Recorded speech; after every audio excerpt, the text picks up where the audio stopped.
గాలి నుంచి విద్యుత్. కానీ ఆ విద్యుత్ అందించే ఈ భారీ విండ్ టర్బైన్ అసలు ఎలా తయారవుతుంది? దాని ప్రతి దశను మన కళ్ళ ముందు చూద్దాం. ఎండి ప్రసాద్ కన్స్ట్రక్షన్. టవర్ మాత్రమే కాదు, వేల కిలోల బరువున్న బ్లేడ్స్, జనరేటర్, గేర్ బాక్స్ కూడా ఇక్కడే సిద్ధమవుతాయి. ఒక్కో భాగం ఎలా తయారవుతుందో తెలుసుకుందాం. ఎండి ప్రసాద్ కన్స్ట్రక్షన్. ఇకపై మన ఛానల్లో మీ కళ్ళ ముందే చూపిస్తాం, సిద్ధంగా ఉండండి. ఒక భారీ విండ్ టర్బైన్ తయారీ మొదలయ్యేది ముందుగా ఇక్కడే. సరైన స్థలాన్ని ఎంచుకుని నేలను పరీక్షించి ఇక్కడి నుంచే మన విండ్ టర్బైన్ ప్రయాణం మొదలు. ప్రసాద్ కన్స్ట్రక్షన్. స్థలం సిద్ధమైన తర్వాత భారీ ఫౌండేషన్ కోసం మట్టిని తొలగించి నేలను సమం చేస్తారు. ఈ నేల ఎంత బలంగా ఉంటే 100 అడుగుల ఎత్తైన విండ్ టర్బైన్ అంత స్థిరంగా నిలబడుతుంది. ఇప్పుడు ఫౌండేషన్లో అసలు బలమిచ్చే పని మొదలవుతుంది. భారీ ఇనుప రాడ్లను కొలతల ప్రకారం అమర్చి ఒక్కో రాడ్ను బలంగా కట్టారు. ఈ రెయిన్ఫోర్స్మెంట్ మొత్తం టర్బైన్ బరువును భరించేలా రూపొందించబడుతుంది. ఇనుప రెయిన్ఫోర్స్మెంట్ పూర్తయిన తర్వాత ఫౌండేషన్లోకి భారీగా కాంక్రీట్ పోస్తారు.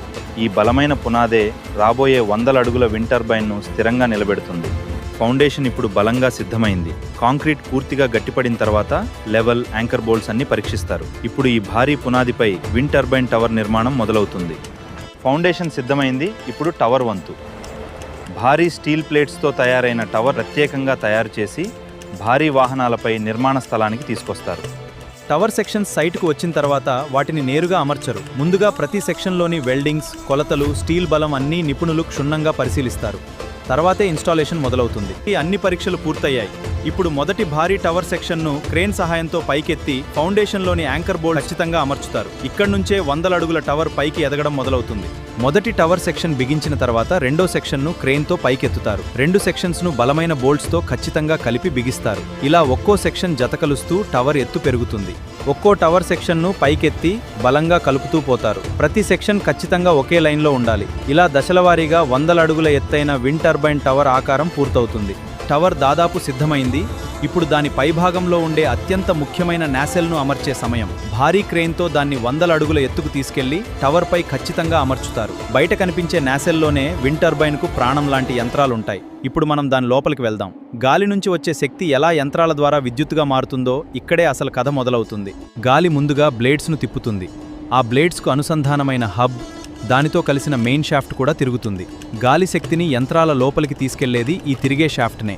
మెయిన్ షాఫ్ట్ నెమ్మదిగా తిరుగుతుంది, కానీ జనరేటర్కు ఇంకా ఎక్కువ వేగం అవసరం. అందుకే మధ్యలో గేర్ బాక్స్ ఉంటుంది. ఇందులోని వేర్వేరు గేర్లు తిరుగుతూ షాఫ్ట్ వేగాన్ని పెంచి జనరేటర్కు పంపిస్తాయి. గేర్ బాక్స్ వేగాన్ని పెంచిన తర్వాత ఆ భ్రమణం జనరేటర్కు చేరుతుంది. ఇక్కడ తిరిగే రోటర్, స్థిరంగా ఉండే స్టేటర్ మధ్య జరిగే విద్యుదయస్కాంత ప్రక్రియ వల్ల యాంత్రిక శక్తి విద్యుత్ శక్తిగా మారడం మొదలవుతుంది. జనరేటర్లో విద్యుత్ తయారైన తర్వాత అది మందమైన పవర్ కేబుల్స్ ద్వారా టవర్ లోపలికి ప్రయాణిస్తుంది. అదే సమయంలో కూలింగ్ సిస్టమ్ ఉష్ణోగ్రతను నియంత్రిస్తుంది. ఇప్పుడు ఈ విద్యుత్తును సురక్షితంగా గ్రిడ్. జనరేటర్ నుంచి వచ్చిన విద్యుత్ ఇప్పుడు టవర్ లోపల ఉన్న కేబుల్స్ ద్వారా కిందికి ప్రయాణిస్తుంది. ప్రతి కేబుల్ ప్రత్యేకంగా సురక్షితంగా అమర్చబడి ఉంటుంది. ఇప్పుడు ఈ విద్యుత్ బేస్లోని ఎలక్ట్రికల్ సిస్టమ్కి చేరుతుంది. టవర్ నుంచి వచ్చిన విద్యుత్ ఇప్పుడు బేస్లోని ఎలక్ట్రికల్ సిస్టమ్కి చేరుతుంది. ఇక్కడ వోల్టేజ్ను నియంత్రించి అవసరమైన స్థాయికి మార్చి రక్షణ పరికరాల ద్వారా సురక్షితంగా బయటకు పంపిస్తారు. వోల్టేజ్ నియంత్రించిన తర్వాత విద్యుత్ ఇప్పుడు భూగర్భ పవర్ కేబుల్స్ ద్వారా సబ్స్టేషన్ వైపు ప్రయాణిస్తుంది. ఇక్కడ ప్రొటెక్షన్ సిస్టమ్స్ విద్యుత్ ప్రవాహాన్ని నియంత్రించి గ్రిడ్లోకి పంపేందుకు సిద్ధం చేస్తాయి. ఒక్క టర్బైన్ నుంచే కాదు, ఎన్నో విండ్ టర్బైన్స్ నుంచి వచ్చిన విద్యుత్ ఇక్కడ సబ్స్టేషన్లోకి చేరుతుంది. అన్ని విద్యుత్ ప్రవాహాలను నియంత్రించి కలిపి గ్రిడ్నుకు పంపేందుకు ఇక్కడ సిద్ధం చేస్తారు. ఇప్పుడు మొత్తం వ్యవస్థ పనిచేస్తోంది. గాలి బ్లేడ్స్ను తిప్పుతుంది. ఆ శక్తి జనరేటర్ ద్వారా విద్యుత్తుగా మారుతుంది. ఒక్కో బ్లేడ్ తిరిగే ప్రతి క్షణం స్వచ్ఛమైన విద్యుత్ ఉత్పత్తి అవుతూనే ఉంటుంది. ఈ భారీ బ్లేడ్స్ సాధారణంగా కనిపించినా వాటి ఆకారం ఎంతో ప్రత్యేకం. గాలి వాటిపై ప్రవహించినప్పుడు లిఫ్ట్ ఏర్పడి బ్లేడ్స్ తిరుగుతాయి. అదే భ్రమణ శక్తి మొత్తం టర్బైన్ను నడిపిస్తుంది. బ్లేడ్స్ను సరైన గాలి వైపు అమరుస్తుంది. ఇలా గాలి శక్తిని ఎక్కువగా ఉపయోగించుకునేలా మొత్తం వ్యవస్థ పనిచేస్తుంది. గాలి ఎటువైపు నుంచి వస్తుందో టర్బైన్ గుర్తిస్తుంది. నాసెల్ మొత్తం ఆ దిశగా తిరిగి బ్లేడ్స్ను సరైన గాలి వైపు అమరుస్తుంది. ఇలా గాలి శక్తిని ఎక్కువగా ఉపయోగించుకునేలా మొత్తం వ్యవస్థ పనిచేస్తుంది.